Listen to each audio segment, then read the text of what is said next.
Hello मेरे प्यारे दोस्तों, कैसे हैं आप सब। आशा करती हूँ बहुत अच्छे होंगे। तो आज है एकादशी और आप सभी को एकादशी की बहुत बहुत शुभकामनाएं। साथ ही है तुलसी जी का विवाह। तो ये है मेरे घर की तुलसी जी। वैसे तो मेरे घर पर काफ़ी सारी तुलसी मैया हैं, लेकिन इस बार हमने ये नई तुलसी है उनका विवाह करने का सोचा है। साथ ही ये मैंने इनको ब्लाउज़ और साड़ी पहनाई है। मैं इस तरह से कुछ तैयार करती रहती हूँ। और साथ ही ये गन्ना है, यहाँ पर गन्ना पूजन भी कहा जाता है। ये बड़े बड़े गन्ने हैं, 5 गन्ने हमने लगाए हैं। जैसा नियम है उसके अकॉर्डिंग हम 5 गन्ने लगाते हैं। और अब चलिए देखते हैं बेटी क्या कर रही है। मैं आप लोगों को दिखाती हूँ। बहुत ज़्यादा सुंदर सी एक रंगोली बना रही है। मैंने ऊपर से देखा है, आप लोगों को भी दिखाती हूँ, बन रही है मेरे साथ। तो ये बन गई है तुलसी माता की बहुत ही खूबसूरत सी एक रंगोली। आप लोगों को कैसी लगी ज़रूर बताइएगा। ये बना रही है बेटी, काफ़ी सारे सुंदर सुंदर से कलर फैलाकर, बहुत ही ज़्यादा सुंदर लग रही है। तो चलिए पूरा होने के बाद फिर से आप लोगों को दिखाती हूँ। और भी तैयारियाँ बची हैं, शाम से पहले सारी तैयारियाँ करनी हैं। तो ये है मेरा सुबह का भोग जो मैं कान्हा जी को दिखाने जा रही हूँ। तो आज एकादशी पर घर में सभी का व्रत है, छोटे से बड़े। तो मैंने सभी के लिए फलाहार ही बनाया था। साथ ही घर के बाहर आ गए थे कुछ गन्ने बेचने के लिए। तो हमने सोचा क्यों ना यहीं पे लिया जाए, क्योंकि मार्केट से तो लाते ही हैं, लेकिन इतने बड़े गन्ने लाना बड़ा मुश्किल हो जाता है। तो हमने घर पर ही 5 गन्ने ले लिए। साथ ही बेटी ने खिड़की से नीचे से ऊपर दिए और मैंने खींच खींच कर ऊपर ले आई, क्योंकि सीढ़ियों से लाना बहुत भारी हो रहा था। तो बस ये 5 गन्ने, हमारे घर पर 5 गन्नों का मंडप लगाने की प्रथा है। साथ ही फलाहार में मेरे घर पर आज क्या क्या बना था वो भी आप लोगों के साथ शेयर करूंगी। साबूदाना की खिचड़ी और चटनी बनी थी, चिप्स पापड़ थे, साथ ही एक स्वीट डिश। ये है शकरकंद। इसे बहुत अच्छी तरह मैंने छील लिया और इस तरह पतला पतला काट लिया, ना ज़्यादा पतला ना मोटा। इस तरह सारे शकरकंद को अच्छी तरह काट लिया और साथ में लिया है थोड़ा 2 चम्मच घी।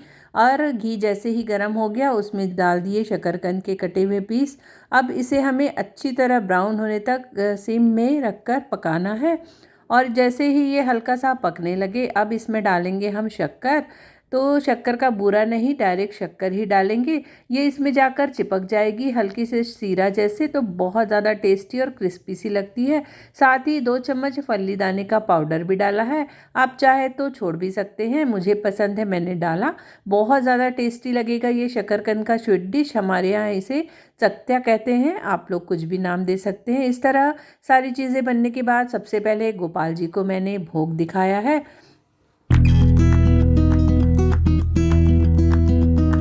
घर में सबका फलाहार होने के बाद अब मैं तैयारी कर रही हूँ। मेरे पास जो घर का पोर्च है, यानी कि मेरा भगवान कमरा, वहीं पर मैं अपने तुलसी जी को लाकर उनका मंडप बनाती हूँ और यहीं पर हम तुलसी जी का विवाह करते हैं। घर पे 2-3 तुलसी और भी है, हर साल अलग अलग तुलसी मैया का विवाह करते हैं। इस साल ये नई तुलसी लगी हुई थी तो इसे ही हमने रखा। और साथ ही पतिदेव मिलकर हेल्प कर रहे हैं मंडप लगाने में, क्योंकि ये गन्ने हैं बहुत ज़्यादा भारी, जो कि मुझसे नहीं हो पा रहा था। तो बस हम दोनों ने मिलकर इस तरह से एक मंडप बनाने का सोचा। काफ़ी लंबे थे, बहुत डिस्टर्ब और दिक्कत हो रही थी, लेकिन किसी तरह लगाना तो था ही। तो बस रस्सी से बांधकर हमने मंडप बना दिया। अब आई बारी साड़ी पहनाने की। तो जो भी मेरे पास कोरी साड़ी होती है, यानी कि नई साड़ी, उसी से मैं माता रानी को साड़ी बनाकर पहनाती हूँ। तो पहले मैंने साइज़ ले लिया, उसे बिल्कुल हाफ़ कर दिया मोड़कर, और फिर उसकी प्लेट्स बनाकर अच्छी तरह सेट किया। साथ ही एक ब्लाउज़ भी पहनाया। तो एक बीच में लकड़ी लगा दी थी जिससे ब्लाउज़ पहनाने में सुविधा हो जाए। और इस तरह कुछ छोटी सी कोशिश करके उन्हें साड़ी पहनाई है, जो कि बहुत अच्छी लग रही है।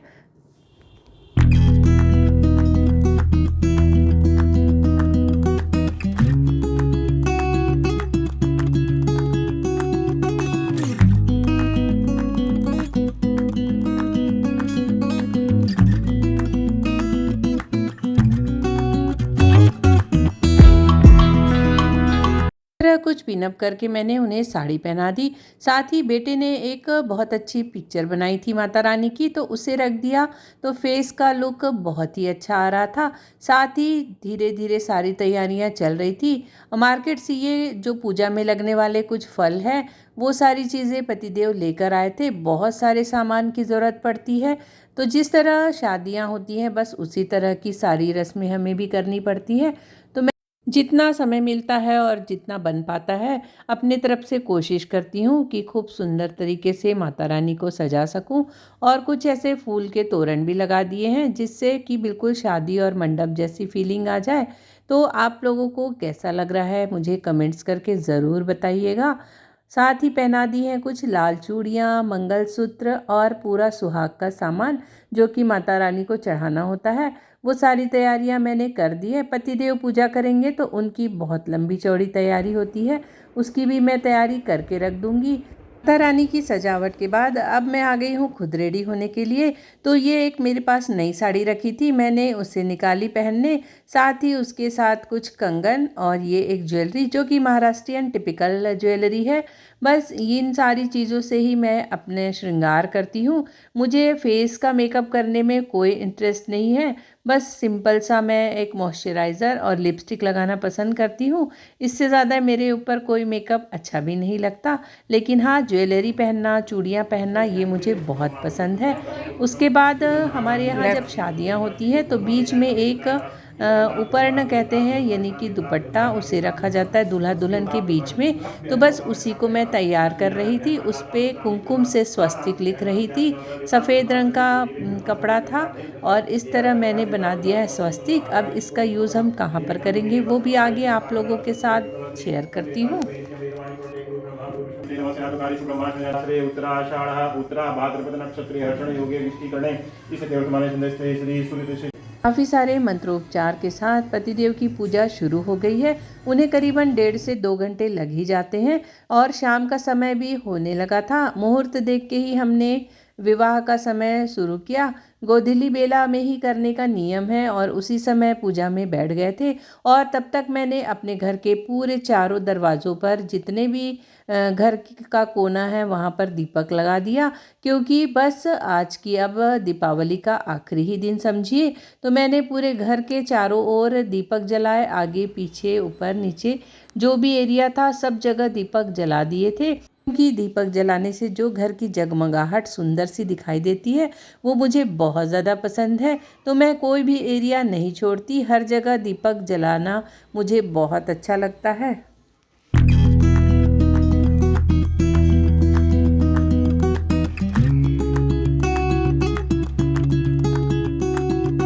चारों तरफ दीपक जलाने के बाद अब मैं भोग की तैयारी कर रही हूँ। जैसा कि एकादशी है तो सारा भोग जो है फलाहार के रूप में रहेगा।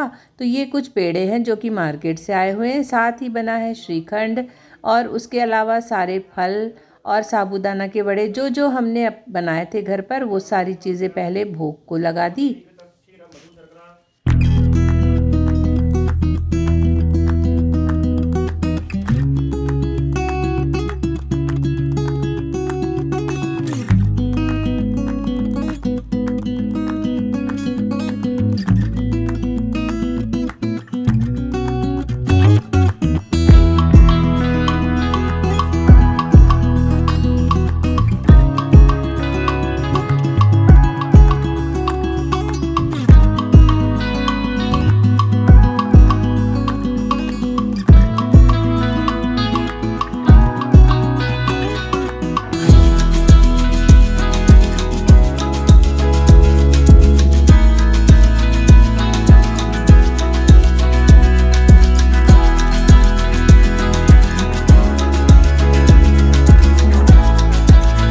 तरफ चल रही थी पूजा और मैंने घर को अच्छी तरह से डेकोरेट कर दिया। और अब बारी आ गई फलाहार बनाने की, क्योंकि घर में सासू माँ भी हैं, उन्हें जल्दी भूख भी लग जाएगी। इसलिए मैंने एक तरफ साबूदाना के बड़े, अक्सर उपवास वाले दिन शाम को सबको बहुत ज़्यादा पसंद भी है और मैं यही बनाती भी हूँ। तो मैंने साबूदाना भिगा कर रखा था, उसमें डाले हैं फल्ली दाने का पाउडर, राजगीरा का पाउडर, थोड़ी सी अदरक, मिर्ची, इस तरह सारी चीज़ों को मिला दिया है। और अब बनेंगे साबूदाना के बड़े। के बाद आरती का समय हो गया था। हम सब ने मिलकर आरती की। बढ़ते जा रहा है, दर्द भी है।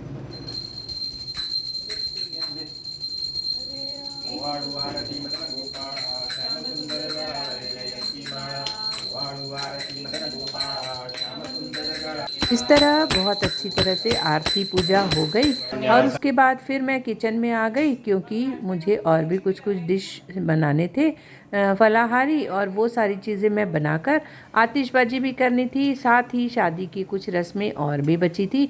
हमारे घर पर शादियों में मंगलाष्टक बोलते हैं, यानी कि 5 मंगलाष्टक बोलने की प्रथा है, तो उसी की तैयारी कर रहे थे। जैसे पोथी पुराणों में लिखा गया है, पहले आरती पूजा होती है और उसके बाद पढ़ते हैं मंगलाष्टक यानी कि जयमाला। आप लोग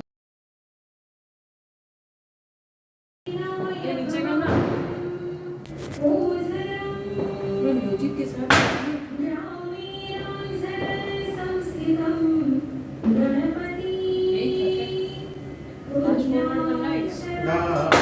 मंगलम मंगल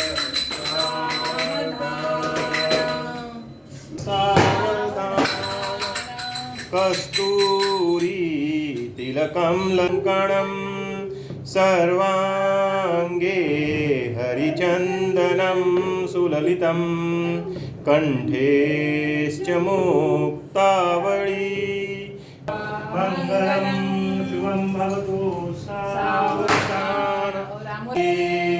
रामं रमेशं भजे रामेण वियतानि चाचरजमो रामाय तस्मै नमः रामस्य दासोऽस्मि रामे चित्तलया सदा भवतु मे कुर्यात् सदा। इन सारी रस्मों के बाद विवाह संपन्न हुआ। अब आई बारी जयमाला की, तो इधर तुलसी मैया को जयमाला पहनाया जाएगा, साथ ही शालिग्राम और कृष्ण जी को भी। तो हमारे यहाँ इसी तरह विवाह की रस्म होती है और उसी तरह हमने भगवान जी तुलसी मैया की भी विवाह की रस्में पूरी की हैं। उनका चेहरा निकालना पड़ा रे, लगा दे। लगा देना।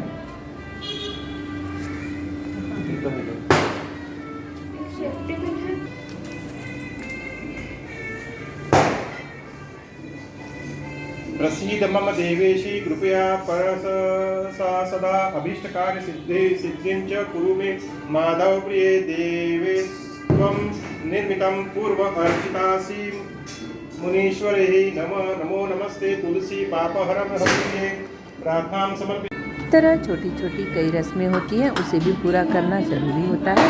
तो बस पतिदेव वही कर रहे थे और उसके बाद हम जाने वाले थे आतिशबाजी के लिए, क्योंकि दीपावली के कुछ पटाखे रखे हुए थे और एकादशी पर भी हम बहुत सारी आतिशबाजी करते हैं।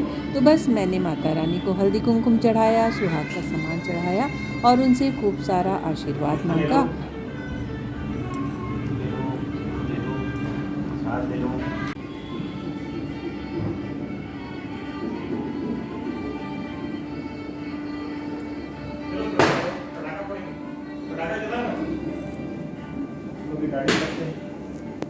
अच्छी तरह से पूरी पूजा और विवाह संपन्न हुआ। बेटी तीर्थ और प्रसाद दे रही है, साथ ही मेरा किचन का भी काम चल ही रहा है, क्योंकि एक बार किचन से फ्री हो जाए तो बहुत सारी चीज़ें करते बनती हैं। तो मैंने सारी फलाहार की चीज़ें बना कर रखी थी, साथ ही सासू माँ को खाने को दे दिया और फिर हम नीचे उतर कर करने चले गए आतिशबाजी।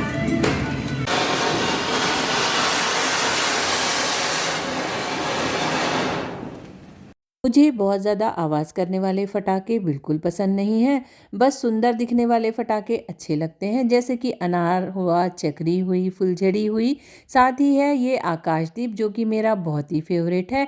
तो बस इसे हम हमेशा जलाते हैं, जो आकाश में जाता है उसे देखते रहना बहुत अच्छा लगता है। तो इसके अंदर एक छोटी सी मोम लगी होती है, जब तक वो पूरी अच्छी तरह से जलती है, इसके अंदर गैस भर जाती है, तभी वो उड़ती है। तो आप देख सकते हैं काफ़ी कोशिश करनी पड़ रही है, जब तक अच्छी तरह गैस नहीं भरेगा तब तक वह नहीं उड़ पाती। उसके बाद हमने और भी छोटे छोटे कुछ आतिशबाजी की।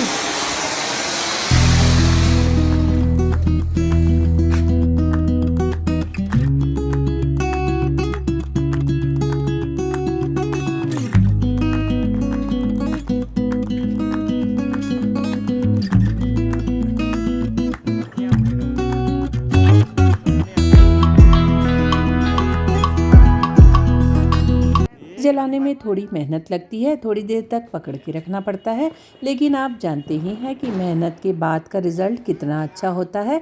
तो आप देख सकते हैं कितना सुंदर लग रहा है ये ऊपर जाते हुए। फिर हमने खिंचाए कुछ फैमिली फ़ोटोज़ जो कि मुझे हमेशा से पसंद है। तो आज का मेरा ये वीडियो आप लोगों को कैसा लगा ज़रूर बताइएगा। साथ ही सब्सक्राइब कीजिए, कमेंट्स कीजिए, लाइक कीजिए। फिर मिलूँगी एक अच्छे वीडियो के साथ, तब तक के लिए बाय बाय।